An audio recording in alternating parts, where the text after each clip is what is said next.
So, finally, I'm coming to India!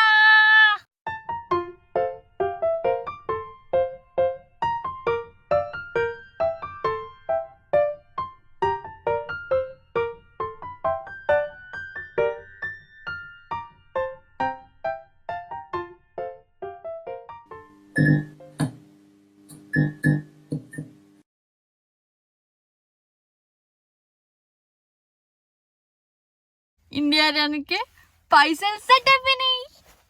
ఈ మాటకి meaning అందరికీ తెలియదు. ఇంటికి రావడానికి పైసా దాచిపెట్టుకొని వచ్చేటోళ్ళకి మాత్రమే తెలుసు. నిజంగా నన్ను నమ్మండి, అందరికీ ఆ మాట ఎంత లోపల నుంచి, ఎంత హార్ట్ లోపల నుంచి వస్తుంది అన్నది అర్థం కాదు. Trust me. After 1.5 years, correct నేను డిసెంబర్లో పోయినా, ఇప్పుడు ఏప్రిల్లో వస్తున్నా. అంటే 1.5 కూడా కంప్లీట్ కాదు, కానీ ఇంకొక 10 days అయితే 1.5 అయిపోతుంది అనమాట. సో అట్లా 1.5 years తర్వాత ఇండియా వస్తున్నా. చాలా ఎగ్జైటెడ్గా ఉన్నా, కానీ అంతే భయం కూడా ఉంది. స్టూడెంట్స్ ఎవరైనా సరే ఇండియా రావడానికి ఎందుకు అంత భయపడతారు తెలుసా? ఇక్కడ ఎన్ని ఖర్చులు ఉంటాయో, వాళ్ళకి రెంట్ ఉంటుంది, ఫీజు ఉంటుంది, ఫోన్ బిల్స్ ఉంటాయి, ఇంకా ఎక్స్ట్రా ఏదో ఒకటి చాలా ఖర్చులు ఉంటాయి. ఆ ఖర్చులన్నీ వాళ్ళు సేవ్ చేసి అక్కడికి వచ్చి ఆ హాలిడేస్లో అక్కడ స్పెండ్ చేసేమని, ఇంకా ఇక్కడ కట్టాల్సిన మనీ అన్నీ తీసి పెట్టుకొని, ఒక పెద్ద బల్క్ అమౌంట్ తీసి పెట్టుకొని రావాలి ఎవరైనా రావాలి అంటే. ఇంకొకటి పార్ట్ టైం, చిన్న కష్టం చేసుకొని బతికేటోళ్ళం మేము. ఇప్పుడు మేము ఒకవేళ వారం రోజులు రాలేదనుకో, ఆడు వారం రోజులు రావా అని చెప్పి అప్పుడే జాబ్ రిస్క్లో పెడతాడు. అట్లాంటిది నువ్వు నెల రోజులు రాకపోతే జాబ్ ఉంచుతాడా? ఆబ్వియస్లీ వీకేస్తాడు. సో మన జాబ్ కూడా పోతుంది ఇంటికి పోతే. ఇంకోటి వచ్చిన తర్వాత మళ్ళీ దానికి 1-2 months కష్టపడి అప్పుడు జాబ్ తెచ్చుకోవాలి. ఇవన్నీ తలకాయ నొప్పులు ఎందుకని చెప్పి చాలామంది జాబ్ అయిపోతారు. కానీ నేను ధైర్యం తెచ్చుకొని ఐ కెన్ డూ ఇట్ అని చెప్పేసి వస్తున్నా. ఇప్పుడు టికెట్ బుక్ చేసుకుంటున్నా. ఇవాళ శివరాత్రి, అంత మంచి జరగాలని కోరుకుంటా బుక్ చేసుకుంటున్నాను. మీరు ఈ వీడియో చూసేసరికి నేను నాకు తెలిసి ఇండియాలో ల్యాండ్ అయిపోయి ఉంటా. ల్యాండ్ అయిన రోజే పోస్ట్ చేద్దామని అనుకుంటున్నాను ఇప్పటికైతే. సో నాకు సెప్టెంబర్ వరకు హాలిడేస్ అనమాట, అంటే 4 months హాలిడేస్ నాకు. నేను ఎప్పుడైనా రావచ్చు అప్పటి వరకు. సో నేను రిటర్న్ టికెట్ కూడా బుక్ చేసుకోవట్లేదు. రిటర్న్ టికెట్ బుక్ చేసుకుంటే మళ్ళీ అరే ఇంకా 20 daysలో వెళ్ళిపోవాలి అని చెప్పేసి ఆ మైండ్లోనే మనకి హాలిడేస్ అంతా వెళ్ళిపోతాయి. సో రిటర్న్ టికెట్ కూడా బుక్ చేయట్లేదు, ఓన్లీ వన్ వే బుక్ చేసుకుంటున్నా. సెప్టెంబర్ వరకు ఉంటాను, లేదా జూన్లోనే వచ్చేస్తానో నాకు కూడా తెలియదు, నా మూడ్ బట్టి. గిఫ్ట్స్ ఎక్కడెక్కడ తీసుకుంటారు, ఎట్లాంటి గిఫ్ట్స్ తీసుకుంటారు, తక్కువ ప్రైస్ తీసుకుంటారా, ఎక్కువ ప్రైస్ తీసుకుంటారా, అసలు షాపింగ్ ఏడా చేస్తారు, ఇవన్నీ మనం చూద్దాము. ఇప్పుడు యాజ్ ఎ స్టూడెంట్ నేను చాలా బడ్జెట్ ఫ్రెండ్లీ షాపింగ్ చేయాలి.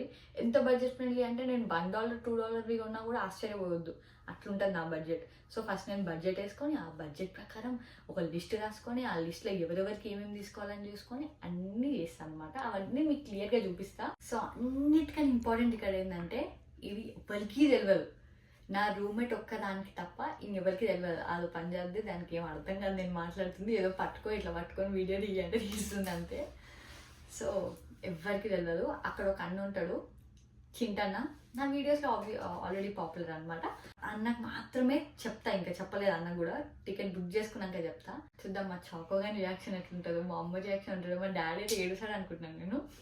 చూద్దాం ఎట్లుంటుందో. సో టికెట్ వచ్చేసి నాకు 1300 అవుతుంది అనమాట మొత్తం వన్ వేకి. సో నేను ఫ్లైట్ టికెట్ ఈఎంఐలో బుక్ చేసుకున్నా. సో దట్ నేను ఎవ్రీ మంత్ 100 కట్టాల్సి వస్తుంది, ఒకటేసారి 1000 కట్టాల్సిన అవసరం ఉండదు కదా.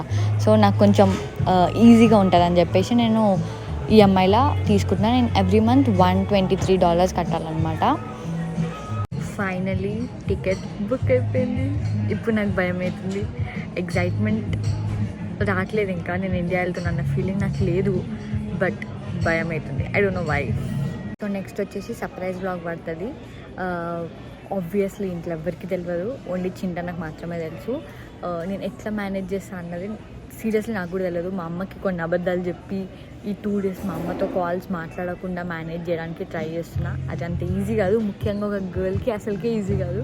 సో మీరు నెక్స్ట్ వీడియో ఖచ్చితంగా చూడండి, సర్ప్రైజ్ వీడియో. ఆఫ్టర్ 2 days, ఇది అప్లోడ్ చేసిన 2 days తర్వాత అప్లోడ్ చేస్తా. అంటే ఎడిటింగ్కి కొంచెం టైం పడుతుంది కదా, అట్లా 2 days తర్వాత అప్లోడ్ చేస్తా. ఖచ్చితంగా చూడండి, ట్రస్ట్ మీ, మీకు అసలు బోర్ కొట్టదు. Trust me. మా అమ్మ రియాక్షన్ ఎట్లుంటే చూడాలని ఉంది నాకు కూడా. నన్ను ఖచ్చితంగా సబ్స్క్రైబ్ చేసుకోండి, వీడియోని లైక్ కూడా చేసుకోండి. సో మీకు వీడియోస్ వస్తూ ఉంటాయి నావి. ఇంకోటి ముఖ్యంగా మందు షాపింగ్ కూడా చేస్తున్నా మా డాడీ కోసం. ఏ మందు బాటిల్ తీసుకుంటే నాకు కూడా పెద్దగా ఐడియా లేదు. మా ఫ్రెండ్స్ని ఎవరినైనా అడిగి కొంచెం అట్లా మేనేజ్ చేయాలి వాళ్ళకి తెలియకుండా. సో ఇండియాకి వస్తున్నా కాబట్టి ఇట్లాంటివి ఇంకా చాలా చాలా చాలా ఇంట్రెస్టింగ్ బ్లాగ్స్ వీడియోస్ అన్నీ పడతాయి. మా అమ్మతో కూడా వీడియో చేస్తా. చాలా మంది అడుగుతున్నారు మమ్మీతో వీడియోస్ చేయట్లేదు. మమ్మీతో వీడియోలు వస్తాయి, అందుకే నేను ఇండియాకి వస్తున్నాను మీకోసమే. ఓకే, నన్ను మాత్రం సబ్స్క్రైబ్ చేసుకోవడం మర్చిపోకండి. Please do like, share, subscribe to Jyotsna28. Bye. మీ అందరినీ కూడా కలవడానికి ట్రై చేస్తా, 100% ట్రై చేస్తా. కలుద్దాం అందరం.